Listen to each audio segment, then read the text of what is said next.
It's turned into a rather busy day for the Dallas Cowboys. Lots of news to get into. Obviously, earlier today, the Osa Odighizuwa contract gets wrapped up. Now we've got even more news to discuss, including CJ Goodwin being re-signed by the Dallas Cowboys. Juanyeh Thomas is back as a member of the Cowboys on an ERFA deal. We've got the nitty-gritty details of the Osa contract to break down. CeeDee Lamb has been restructured, and a Brandon Aubrey minor injury update as well. Now, before we get into that, we are in a sub-battle again this month against the Commanders. We beat them last month after starting behind, and apparently we're doing that again this time around. 100 sub difference right now between the commies and us. You want more free Cowboys videos, including multiple tomorrow as well? Hit that sub button right now, youtube.com/@CowboysTV. Let's go into another re-signing. CJ Goodwin is back on a one-year deal for the Cowboys for the 2025 campaign. As of right now, I have no contract details, any of beyond one-year deal as broken by Patrick Walker and DallasCowboys.com crew. Look, it's a one-year deal, so you can bet it's pretty much for the vet minimum. Maybe it comes in a little bit over that figure, but it'll be the vet minimum for the salary cap and everything. And it likely won't have much, if any, guaranteed money either. You could always see the old roster cut-down time release of CJ Goodwin, bring him back later, to make players go to IR or whatnot there, just to balance out the numbers and play those gymnastics the Cowboys often do. I am a bit surprised. I thought there was a real chance he would simply follow Bones Fossil over to Tennessee, but I guess he wanted to stay with the Dallas Cowboys. In terms of your instant salary cap impact, there really isn't one. The Cowboys are already at the 51 number. Only the top 51 players count in the offseason. A lot of those back-end guys are all guys that are making the vet minimum. Goodwin makes that, so maybe a couple $100,000, if that's no real tangible change on that front for the Cowboys. So you can be honest here, since he's a special teamer and people don't always like special teamers. Do you like the re-signing of CJ Goodwin? Y for yes, N for no. It is the pinned comment on today's video. So if the ad comes here on YouTube, take advantage of it. Head down there and let me know. Y for yes, N for no. Now, also back is Juanyeh Thomas. This one, as expected, again, per DallasCowboys.com. They're going to tender Thomas as an exclusive rights free agent. That is an ERFA. It's weird contract stuff with the NFL. Basically, Thomas is out of a contract, but he doesn't have enough accrued seasons to go be a free agent. So his options are, if the Cowboys tender him, sign the less than vet minimum contract or don't play football. So he's going to play football, and he'll be profoundly cheap and back at least his depth in the safety room for the Cowboys. Now, we also have the nitty-gritty, as promised, Osa Odighizuwa contract details. Shout out Todd Archer. Didn't know if we're going to get that today. We ended up getting it today. 3 big notes here. Number 1, there are multiple void years on this Osa Odighizuwa contract. There are 3 of them in the end. There is also only a $6.25 million cap hit in 2025. This is how the Osa cap hit sorts out. 6.25 in 2025, 20.75 in 2026, and then $24.5 million in both 2027 and 2028. That deal would then void in 2029 with $4 million in dead money. As of now, having multiple void years on a contract lays out something very clear to me. This deal is built to be restructured and or extended, but at least restructured multiple times.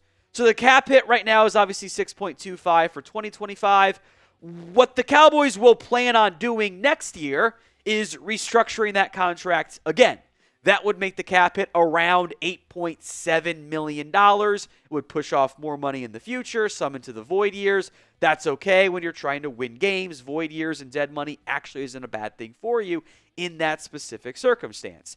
Now, if they wanted to restructure in 2027, they could, and it would come in around $12.5 million. Now, there are lots of different ways you can be creative with your money. You can do option bonuses like teams like the Eagles love to do. The Cowboys like to do restructures. That's fine. This is probably what they're going to do. So with more info on how it impacts the cap and everything, I want you to grade the Osa Odighizuwa contract extension. A, B, C, D, or F. By the way, the first 2 years are fully guaranteed. a good portion of the year 3 money is guaranteed as well. But grade the extension, A, B, C, D, or F. Look, I know not everyone wanted to pay Osa Odighizuwa. I get that. I acknowledge it. I know that there's the big price tag of $20 million is a lot, even though it's only 15th among defensive tackles. But if you wanted to pay Osa, you should feel pretty good about this move, frankly. Like, that's the type of contract that if you're confident in you're keeping a good player in Osa, honestly, he could have got a lot more on the open markets. Yeah, I just read the over-the-cap breakdown of the contract where they give out grades, and they're like, it's a great deal for the Cowboys. It makes no sense for Osa. So, win the deal. As long as he stays healthy and plays well, comes out in favor of the Cowboys. Now, with that said, your next big move should be to go pay Micah Parsons. You should go get that done as soon as humanly possible. You should try to get it done before free agency to have even more money available to spend. Now, if you want more Cowboys videos tomorrow, we'll discuss some more Micah Parsons stuff, discuss some draft free agency conversation as well. Come to the right spot. Hit that sub button right now, youtube.com/CowboysTV. More news rolling in. Look, guys, the bar is low because we're all excited about the Cowboys doing the bare minimum. As expected, the Cowboys restructured the contract of CeeDee Lamb, freeing up $20 million in space.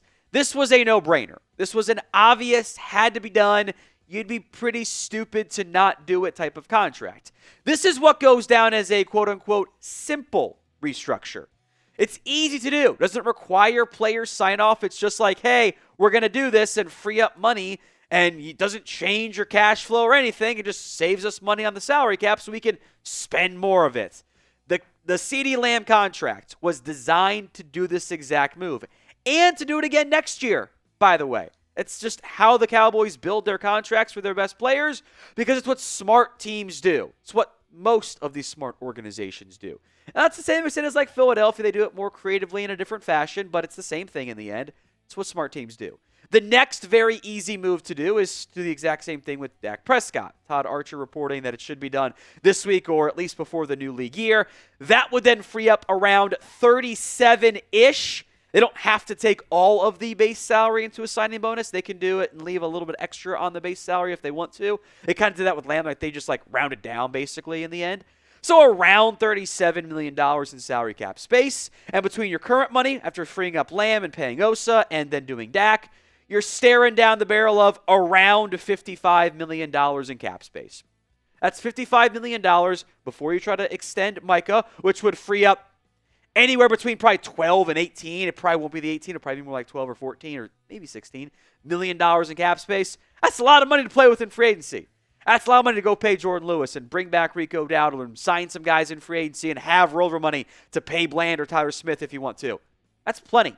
So if you want the Cowboys to keep on making moves this offseason and not just settle for we did more than last year where the bar truly cannot end up being any lower, and show it by typing me in the comments section of today's show. We'll wrap this up with a little bit of time and maybe some like, hey, calm down, everybody, stuff on Brandon Aubrey. First reported by Calvin Watkins, then also mentioned by Todd Archer. Aubrey recently underwent shoulder surgery. Now, I don't really know how a kicker ends up needing to get shoulder surgery, but that's where we're at. I also wouldn't freak out too much about it. It's a kicker. The expectation, the reports are from both Watkins and Archer that he will be ready for the offseason program. Yeah, I'd be more worried if he was a quarterback getting shoulder surgery or even like a defensive back or something. Again, I don't really know how or why. It doesn't sound like it's too severe. He seemed pretty fine when he was talking on the podcast stuff he did, when Bones Fossil first went to Tennessee. So I'm not worried at all about Brandon Aubrey, but it is news. I wanted to mention it, even if it's maybe not as...